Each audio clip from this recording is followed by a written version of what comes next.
आता पाहूया पुढील बातम्या। पाकिस्तान व्याप्त काश्मीर एक दिवस भारताचाच भाग बनेल आणि या भागातले लोक हे भारताचेच आहेत असा विश्वास संरक्षण मंत्री राजनाथ सिंह यांनी व्यक्त केला। पाकिस्तानसोबत यापुढे केवळ दहशतवाद आणि पाकिस्तान व्याप्त काश्मीर या मुद्द्यांवरच चर्चा होईल असं त्यांनी ठणकावलं। ते आज भारतीय उद्योग महासंघाने आयोजित केलेल्या कार्यक्रमामध्ये बोलत होते।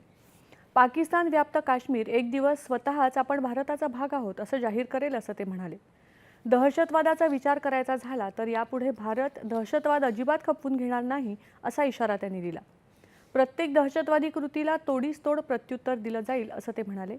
दहशतवादाविरोधात भारताच्या धोरणात पूर्ण बदल झाला याकडेही त्यांनी लक्ष वेधलं।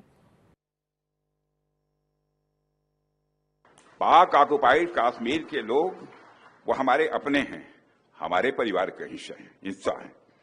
हम प्रधानमंत्री के श्री नरेंद्र मोदी जी के एक भारत श्रेष्ठ भारत के संकल्प के लिए पूरी तरह से प्रतिबद्ध हैं और हमें यह पूर्ण विश्वास है कि हमारे वो भाई जो आज हमसे भौगोलिक और राजनीतिक रूप से अलग हैं, वो भी अपने स्वाभिमान, आत्मा की आवाज और स्वेच्छा से भारत की मुख्य धारा में कभी न कभी जरूर वापस लौटेंगे।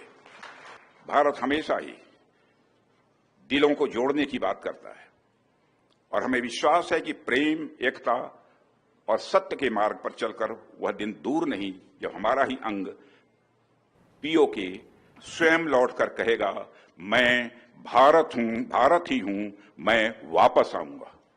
और वापस आया हूं।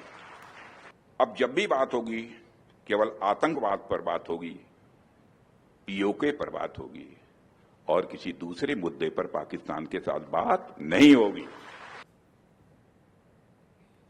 देशाची सुरक्षा आणि समृद्धी या दोघांसाठीही मेक इन इंडिया उपक्रम महत्त्वाचा ठरल्याचं सिद्ध झालंय असं प्रतिपादन त्यांनी केलं। ऑपरेशन सिंदूर दरम्यान संपूर्ण देशाच्या जनतेनं मेक इन इंडिया उपक्रमाचं यश पाहिलंय आणि त्याचं महत्त्व त्यांच्या लक्षात आलंय असं संरक्षण मंत्री म्हणाले। मेक इन इंडिया हा देशाच्या राष्ट्रीय सुरक्षेचा एक महत्त्वाचा घटक आहे। त्या बळावरच भारतीय सैन्य दलांना पाकिस्तानच्या दहशतवादी तळांवर प्रभावी कारवाई करता आली असं त्यांनी सांगितलं। केंद्रीय गृह